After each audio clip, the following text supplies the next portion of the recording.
right, let's try this again. I was filming before and then the fucking camera fell off and I was just like, oh man. All right, it's Wednesday. We should all know the drill by now. Want to do something a little bit more modern this time. I thought that 2015's Turbo Kid would be a good one to do because a lot of people have asked about it, and it's one that I wanted to talk about ever since I saw it.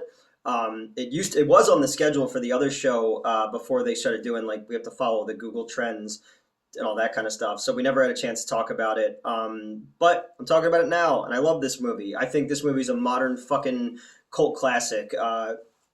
I put it in the same category as like Hobo the Shotgun. More recently, Psycho Gorman, which I did cover before. Manborg, which if you never saw Manborg before, that one's fucking awesome. I like this movie so much more than Kung Fury. People think I'm crazy for saying that. Kung Fury is like awesome for the sake of being awesome. Like everything is just, it's very in your face with everything, which is fine. I think that's great. This one this one is not like that's a parody. Movies like this are an homage. They're taking elements from other films that inspired the filmmakers. Right off the bat, I cleaned off my stovetop over the last few weeks because I'm trying to teach myself how to cook, watching a lot of YouTube tutorials, and is that how you say that word, tutorials? And friends are kind of helping me with, recipes and stuff like that, stuff I can do. I'm only home 2 nights out of the week when I'm not closing the theater. Wednesdays, I do this with you guys, and then I do my 2-hour therapy sessions with over Zoom right now because of everything going on in the world. And then Saturdays, I'm up in Allentown, Pennsylvania, working on getting the set together for the new show and movie projects and stuff like that. So whenever I'm home, I'm trying to do stuff so I can kind of get back in some semblance of shape. From running the old movie theater and then working at my last job, I got like really fat, and I hate looking at pictures of myself. And then in October, especially, I lost 30 pounds from depression and all that kind of stuff. So I wasn't eating at all, and I was in really bad shape. And then when they put me on the Zoloft, it became like fucking. I'm gonna watch my retention drop now. It just became like fucking diarrhea city. Like I couldn't keep things inside of me, so I'm turning everything into a Jackson Pollock painting.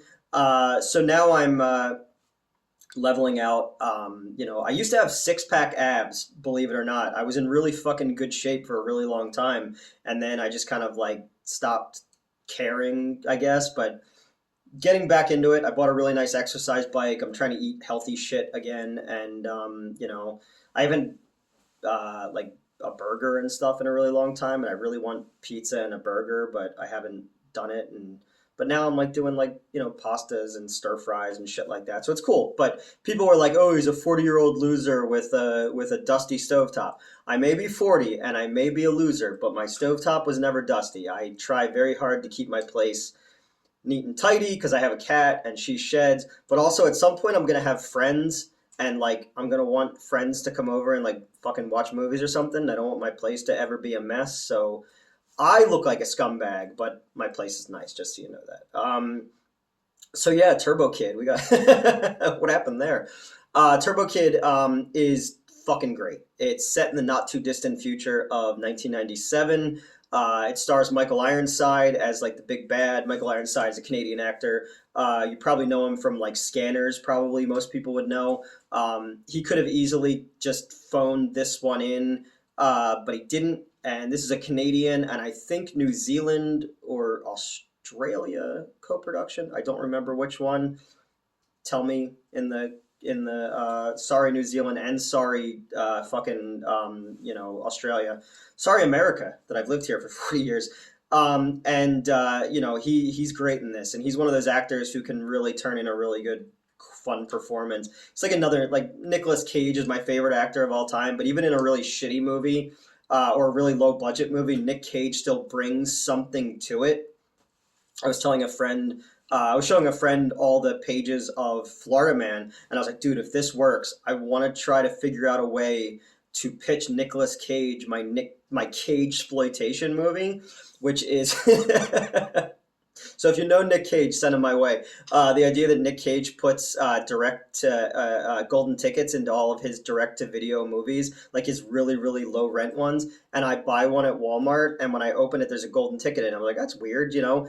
And then the next morning, there's a knock on my door, and Nick Cage is there, and then I have to go with him, and like we get wrapped up in this like international espionage, zombies, robots, princesses, aliens, ninjas storyline, and it turns out like to him it's just Wednesday, but to me it's like the most amazing thing ever. So I've outlined that like over the last few years, and I'm like, wouldn't it be fun if just like maybe Nick Cage is so crazy he'd be like, all right, yeah, let's do this, you know?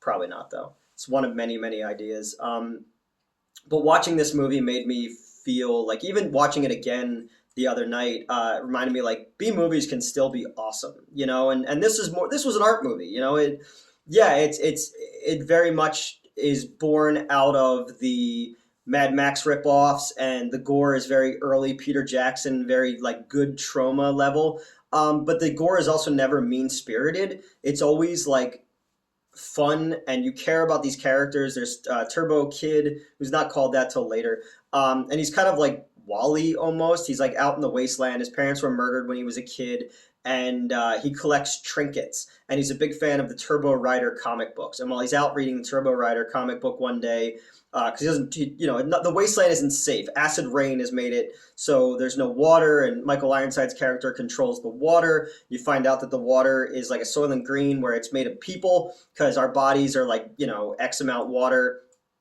Michael Ironside has like these awesome sidekicks. There's like this dude who's like in hockey gear because it's Canada, with like a metal skull goalie mask and like circular saw fists. And then this kind of Amazonian woman with like a mohawk. And it reminded me of a project that sort of was like this. There was a movie called Death Run from the 1980s, and it was shot on video, and it's from England. And the I guess it was either the director, the writer, the producer became friendly with a guy I was working with at the time, and he had asked if we'd be interested in writing a sequel. So I wrote most of a sequel to that. And then it kind of nothing ever happened with it for Death Run 2 Mutant City.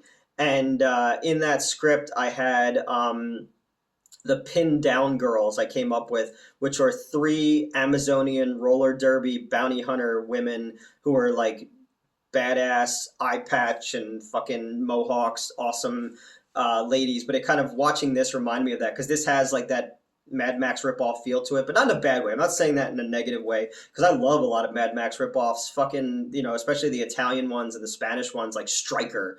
You know, you know, you have guys in this movie who are wearing like the Kurgan helmet from Highlander, or guys dressed like they're from Big Trouble in Little China. And again, like I say, this movie isn't a parody, it's an homage. It's taking those elements of things that we like and that inspired the directors and putting them in there, but not in a stop and point to it in a member berries kind of way. It's just part of this world, you know. And in the Mad Max movies, guys wear ridiculous costumes. So Turbo Kid meets up with Apple, who is a friendship robot, and she is the light of this movie. I want to give this actress a hug.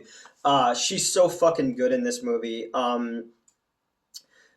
Everything is new to her and amazing, and you know, she brings this kind of level that in another filmmaker, another writer, this character could become the Jar Jar Binks of it. It could be the most annoying fucking character. But even like her, this is my gnome stick, where it kind of, this is my boomstick from Army of Darkness.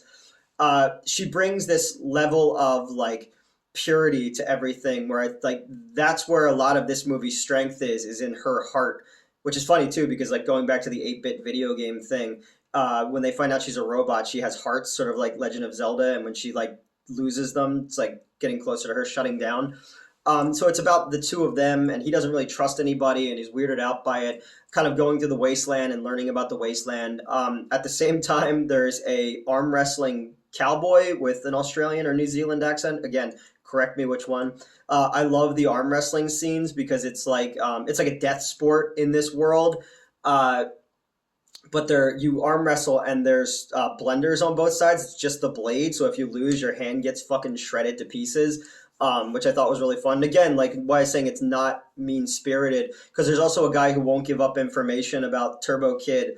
And when he wakes up, Michael Ironside's there, and this guy's guts are out, and they're tied to the back of an exercise bike, not unlike my exercise bike. And as he won't give the information, the dude in the goalie mask just starts riding the bike and pulling this guy's guts out, and it's awesome. The gore is just fucking amazing. All the like blood spray out of people is fantastic. I always see that in movies, and I'm like, how high must their blood pressure have been to make it do that? I know, like I said, I got fat and I was in bad shape. I remember when I got my first COVID shot, like blood squirted, and I was like, oh no, might be time to make some changes. Actually, I should have, because it was getting close to when everything, I started to have all my issues. So I probably should have taken that as an indicator. I probably should have taken the Bell's palsy as an indicator, but whatever. We're here now, and I'm doing much better, and I'm happy.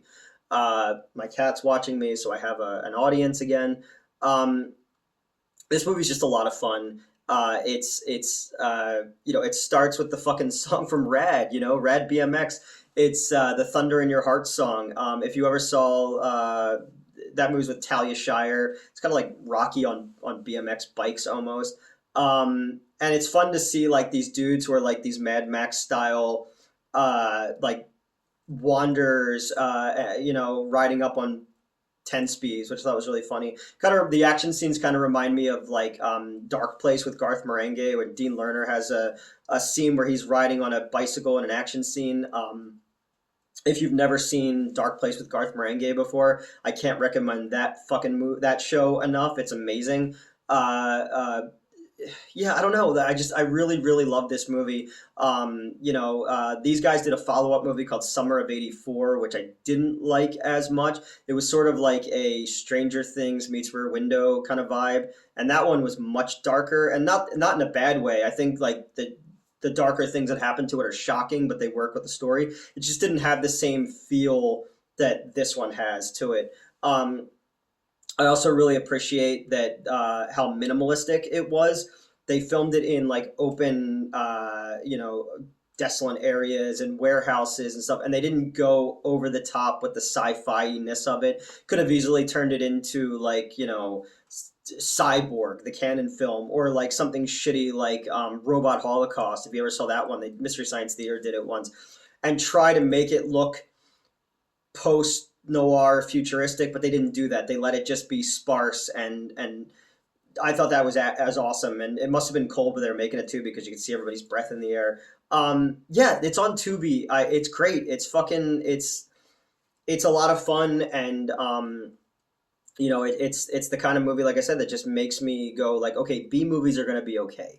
They're still out there. There's still people who can tell fun stories. I hope this movie gets a sequel. I know that they're gonna shoot, or they shot Kung Fury 2. I'd love to see them do a sequel to Turbo Kid in the future. The further adventures of Turbo Kid. I guess we didn't even get into the fucking story. He finds an underground bunker, and because I shot this before, and like I said, my camera fell over, so I'm trying to remember now what I said in this one and not in the other one. He finds an underground bunker, and it turns out that Turbo Rider was real. And he wears his armor, and he has a fucking power glove that can make you explode into a meat balloon, and it's great. And he becomes like, he's going to become an inspiration, a symbol out there in the wasteland for other people, like Turbo Rider was to him. And again, that's where I say the heart of this movie is there, and the score of this movie, and the gore, and the acting, and it just all comes together in this nice B-movie package that seems like the kind of movie I would have loved if this came out in the 80s, and I rented it, and it would have been. It's just great. I love it. It's fantastic. So I don't know. I'm just rambling now. I'm like talking about other projects and all that fucking bullshit. But yeah, Turbo Kid. It's great. Go check it out. I wish I had a friend like Apple. I wish I had any friends, so that I clean that for a reason. All right, bye.